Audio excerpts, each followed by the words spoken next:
Binance alpha নতুন একটা update আসছে।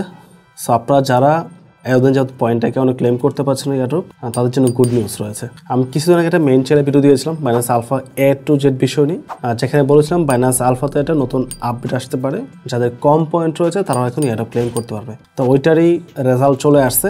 সো এখন দুইটা ফেসে মূলত এয়ারড্রপ ক্লেম করা হবে। তো ফেস নাম্বার 1 হচ্ছে নির্দিষ্ট রিকমেন্ড পয়েন্ট থাকবে। জাস্ট এক্সাম্পল 230 পয়েন্ট হলে আপনি এয়ারড্রপ ক্লেম করতে পারবেন, এবং ওখানে নির্দিষ্ট টাইম দেওয়া থাকবে। এই টাইমের মধ্যে এই পয়েন্টে যারা আছে তারা ওই এয়ারড্রপ ক্লেম করে নিতে পারবে। বাট এই টাইমের পরে আরেকটা নির্দিষ্ট টাইম দেওয়া হবে। ওই টাইমের মধ্যে জাস্ট এক্সাম্পল যাদের 150 পয়েন্ট থেকে 230 পর্যন্ত রয়েছে তারা হয়তো বা এয়ারড্রপ ক্লেম করতে পারবে। মানে এই টাইপের রুলস বা সিস্টেম নিয়ে আসবে। সেই ক্ষেত্রে যাদের পয়েন্ট কম রয়েছে তারা ক্লেম করতে পারবে। বাট এখানে ব্যাড নিউজ হচ্ছে এটা FCPS থাকবে, first come first serve. So বুঝতে পারছেন নির্দিষ্ট কিছু পাবলিক পাবে, সবাই নিতে পারবে না।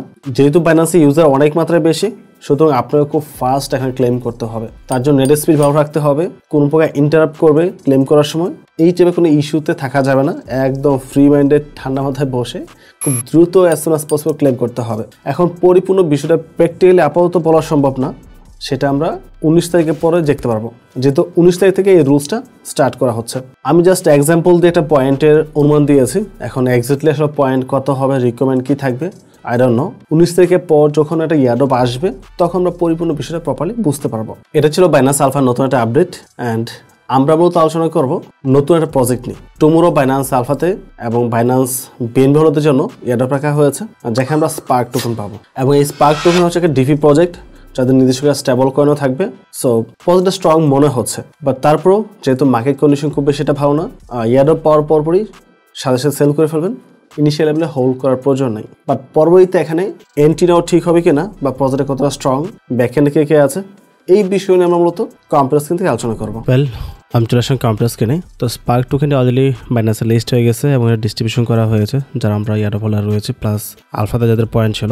সো এক একজন পার্সন এখান থেকে $65 করে পেয়েছে। So that's not a bad amount. And প্রজেক্টটি যথেষ্ট স্ট্রং রয়েছে। অ্যান্ড আরেকটা আপডেট রয়েছে বাইন্যান্স আলফার, সেটা হলো এখন থেকে আপনাদেরকে বাইন্যান্স আলফা যে টোকেনগুলো ছিল যেখানে আমরা ট্রেড করতাম, এগুলো তো ট্রেড করতে হবে না। আপনি সরাসরি বাইন্যান্স স্পটে ডাইরেক্টলি ট্রেড করবেন যে কোনো টোকেনে, তাহলেই আপনার আলফা পয়েন্টে কাউন্ট হয়ে যাবে। এবং বাইন্যান্স স্পটে যখন ট্রেড করবেন তখন কিন্তু ফিটা আরও কমে যাবে। ওখানে আমাদের সোয়াপ করতে হতো আলফাতে, এখানে সোয়াপ করতে হচ্ছে না, ট্রেড করতে হচ্ছে। এখানে হয়তো ফি আগের চেয়ে কম যেতে পারে বা ইকুয়াল যেতে পারে, মেবি $16,000 ভলিউম করতে গেলে হয়তো $1-2 $2 ম্যাক্সিমাম ফি যাবে আর কি। বাট অবশ্যই যাদের কাছে মিনিমাম $1,000 প্লাস রয়েছে হোল্ডে বাইন্যান্সে, তারাই করেন আলফাতে অ্যাক্টিভিটি। তাহলে আপনি পার ডেতে ভালো পরিমাণে পয়েন্ট নিতে পারবেন এবং এলিজিবল হতে পারবেন। যদি একটা গুড নিউজ রয়েছে, যেটা শুরুতেই বলেছি, এখানে ফ্রেস 1 এবং ফ্রেস 2 দুইভাবে ক্লেম করার অপশন দিবে এখন থেকে। ওইটা একটা আপডেট সম্ভবত আমাদের গ্রুপে শেয়ারও করা হয়েছে। Let me show you. এটাই তো, এখানেই 19 থেকে যখন এটা আসবে পোস্টটি, তখন ফ্রেস 1 এবং ফ্রেস 2 দুইভাবে ক্লেম করার অপশন দেবে। যাদের পয়েন্ট বেশি দেবে তারা বেশি টোকেন পাইতে পারে, এমন কিছু হতে পারে। বা নির্দিষ্ট টাইম দেবে, ওই টাইমের পরে ওরা ক্লেম করতে পারবে না। আর তারা বাকি টোকেনগুলো ফেজ 2তে যারা থাকবে আর কম পয়েন্টের তারা ক্লেম করতে হবে, বাট এটা FCPS হবে আর কি। সো এটা আপডেট জানানো হবে 19 তারিখে। আর যেটা আমি ভিডিও শুরুতেই বলেছি, তারপরে যে আপডেটটা আসছে, আজকে থেকে আপনাদের ট্রেড করতে হবে বাইন্যান্স স্পটে। আলফাতে কোনো প্রকার ট্রেড করতে হবে না, ওখানে ট্রেড করার প্রয়োজন নেই। সো আমি চলে আসতেছি বাইন্যান্সের অ্যানাউন্সমেন্ট পেজে। সো এটা হচ্ছে বাইন্যান্সের 23 নম্বর হলো এয়ারড্রপ প্রজেক্ট। টোকেন অলরেডি বাইন্যান্সে লিস্ট হয়ে গেছে, তো এই সব বিষয়ে আলোচনা করার প্রয়োজন নেই। আমার টার্গেট ছিল ভিডিও অবশ্য আজকে সকাল থেকে পাবলিশ করব, বাট আনফর্চুনেটলি কালকে বিকালে যখন ভিডিও রেকর্ড করি, ফেস ক্যাম করার পরে আমি আর ব্যস্ত হয়ে যাই অন্য কাজে, যার কারণে আমি আর কম্পিউটার স্ক্রিন রেকর্ড করতে পারি নাই এবং ভিডিওটা সম্পূর্ণ করতে পারি নাই। ইভেন আজকে করতে পারবো এটাও শিওর ছিলাম না। কিছুক্ষণের মধ্যে অন্য একটা কাজের জন্য আমি বাইরে যাব। সো পাবলিশটা হয়তো করবো আমার অ্যাডমিন, হোয়াট এভার। তো এখানে দেখার কিছু নেই অবশ্য। তো টোকেনের ফুল নাম হচ্ছে স্পার্ক এবং শর্ট ফর্ম হচ্ছে SPK। জেনেসিস টোটাল সাপ্লাই এবং ম্যাক্স সাপ্লাই দুটোই 10 বিলিয়ন রয়েছে। সাপ্লাই কিন্তু হিউজ। হলো এয়ারড্রপ টোকেন রিওয়ার্ড হচ্ছে 200 মিলিয়ন এবং এডিশনাল 50 মিলিয়ন টোকেন রাখা হচ্ছে মার্কেটিং এর জন্য। সাইকোনিং সাপ্লাই রাখা হচ্ছে 1.7 বিলিয়ন। এইটার জন্য তুলনামূলক কম।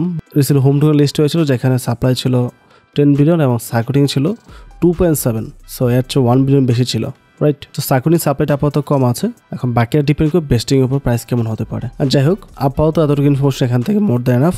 আচ্ছা, আমি জাস্ট এদের প্রজেক্ট নিয়ে রিচার্জ করছিলাম হালকা পাতলা। আসলে বিষয়টা কি, এটার মতো ল্যান্ডিং এবং বোরিং প্ল্যাটফর্ম, যেখানে আপনি ইথেরিয়াম, ডাই বা আদার্স কিছু টোকেন দিয়ে আপনি সেভিংস করতে পারবেন বা ওদের সেভিংসে রাখতে পারবেন 1 মাসের জন্য লক করতে পারেন। সেটার উপর আপনাকে এপিআর দেওয়া হবে সুদের মতো আর কি অনেকটা। এবং এখানে আপনি চাইলে লিকুইডিটি প্রোভাইড করতে পারবেন। আর লিকুইডিটি প্রোভাইড করে মানে ইথেরিয়াম ডিপোজিটকে বা অন্য টোকেন ডিপোজিট করে ওইটা এগেনস্টে আপনি এখানে স্টেবল করে নিতে পারবেন, নিয়ে সেটা দিয়ে আপনি অ্যাক্টিভিটি করতে পারবেন। তো এই টাইপের একটা প্ল্যাটফর্ম হচ্ছে এটা। ল্যান্ডিং বড় প্ল্যাটফর্ম বর্তমান মার্কেটে অনেক আছে। বুল মার্কেটে এইসব প্ল্যাটফর্মের চাহিদা অনেক বেশি বৃদ্ধি পাবে। ইভেন ওদের কারেন্ট যে ভ্যালু এটা কিন্তু অনেক হাই, হিউজ পরিমাণে অ্যাসেট ওদের এখানে লক করা আছে। দেখতে পাচ্ছেন অ্যাভেলেবেল লিকুইডিটি হচ্ছে 5 বিলিয়ন, যেটা হিউজ একটা নাম্বার। এবং স্পার্কল্যান্ড টিভিআর হচ্ছে 3.3 বিলিয়ন। That's impressive. আমি চলে আসি ক্রিপ্টো র্যাঙ্কের মধ্যে। সো এই হচ্ছে ক্রিপ্টো র্যাঙ্কের ওয়েবসাইট।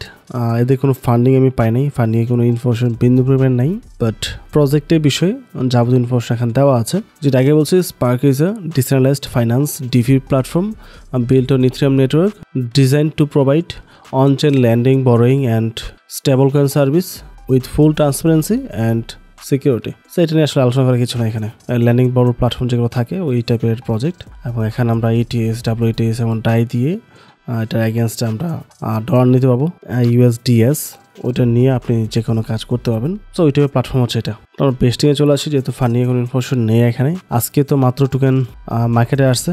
যারা ওদের ওয়েবসাইটে ফার্মিং করেছে ওদের জন্য টোকেন রাখা হয়েছে 6 বিলিয়ন, যেটা সম্পূর্ণভাবে লক রয়েছে, আপাতত আনলক হয়নি। এবং লিনিয়ার আনলক 10 ইয়ার্স, মানে 10 বছর ধরে এটা গ্রাজুয়ালি আনলক করা হবে। 2025 জুন মাসে প্রজেক্ট আসছে, 35 এটা সম্পূর্ণ আনলক হবে। তো হিউজ লম্বা টাইম নিয়ে আনলক করবে টোকেনটা। ইকোসিস্টেমে রাখা হয়েছে 2.2 বিলিয়ন, যেটাও মোটামুটি লক রয়েছে, আনলক হবে অনেক পরে। ব্যাচ 1 এখান থেকে শুধুমাত্র অলমোস্ট 74% টোকেন আনলক করা হয়েছে, যেটা আমরা দেখেছি। সাইকোটিং সাপ্লাই মাত্র 1.7 বিলিয়ন, ওইটা এখানে আনলক করা হয়েছে। অ্যান্ড বাকি 600 মিলিয়ন টোকেন সম্পূর্ণভাবে লক রয়েছে, যেটা পরে আনলক করা হবে। টিমের জন্য রাখা হয়েছে 1.2 বিলিয়ন, যেটা 1 বছর পরে কি আনলক হবে। সো আনলক ইভেন্ট, যেটা আজকে টিজিতে আনলক হয়েছে 1.7 বিলিয়ন। তারপর হচ্ছে জুন 17, 2026, তার মানে হচ্ছে 1 বছর কোনো প্রকার আনলক নেই এখানে। তারপর থেকে প্রতি মাসে অল্প অল্প করে টোকেন আনলক হবে। সো ওইদিকে যাওয়ার প্রয়োজন নাই, 1 বছর সময় হাতে আছে।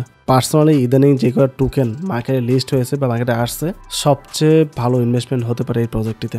ওদের টিভিএল দেখতে পাচ্ছেন হিউজ, এবং অ্যাভেলেবেল ব্যালেন্সও রয়েছে 5 বিলিয়নের মতো ওদের যেই ডিফি প্ল্যাটফর্ম আছে ওখানে। সুতরাং প্রজেক্টটা স্ট্রং। ইভেন প্রাইস 5-6 সেন্ট এরকম থাকবে স্বাভাবিক আপাতত। সো ওদের নিজস্ব যে ইয়ারআউট ছিল ওইটা, প্লাস হচ্ছে বাইন্যান্সের যে ইয়ারআউট, সমস্ত টোকেন সেল প্রেশার কমে এটার প্রাইস সম্ভবত, আচ্ছা এখানে ওই প্রাইসটা শো করে নাই, এটা প্রাইস 4 সেন্ট, 3.5 থেকে 4 সেন্ট বা 4.5 সেন্টের আশপাশে থাকতে পারে। এর নিচে আসার চান্স খুবই কম। এবং বুল মার্কেটে এটার প্রাইস এখানে 2x 3x হওয়ার চান্স রয়েছে ডেফিনেটলি। যেহেতু 1 বছর কোনো প্রকার আনলক নেই, আমরা যদি অলসো দেখতে পারি তো ডেফিনেটলি এটা 2 থেকে 3x যাবে, তাদের বিন্দুবার সন্দেহ নেই। এবং ইনিশিয়াল মার্কেট ক্যাপ দেখতে পাচ্ছেন এখন বর্তমানে আছে 93, এবং অল টাইম হাই হচ্ছে 106 মিলিয়ন। সো কিছুটা কারেকশন হোক আপাতত, কিছুটা কারেকশন হওয়ার পর ডেফিনেটলি আপনি এন্ট্রি নিতে পারেন। ফার্স্ট এন্ট্রি 4 সেন্টের আশপাশে রাখেন, যেহেতু 1 বছর কোনো প্রকার আনলক নেই। সো এই 1 বছর সেলিং প্রেশার থাকবে না, ডেফিনেটলি টোকেনটা পাম্প করবে। এবং আমি পার্সোনাল এখানে ইনভেস্ট করবো। আপাতত ওয়েট করি, কোল্ডাউন হোক, একটা দিন যাক, তারপর এখানে ইনভেস্ট করতে হবে। সো এই ছিল আপডেট এই প্রজেক্টের। তো আবারও সব কিছু মিলে যদি ভিডিও ভালো লাগে অবশ্যই চ্যানেল সাবস্ক্রাইব করে পাশে থাকবেন, এবং ভিডিওতে লাইক এবং কমেন্ট করতে ভুলবেন না। পরবর্তী টপিকে আবার কথা হবে। আসসালামু আলাইকুম।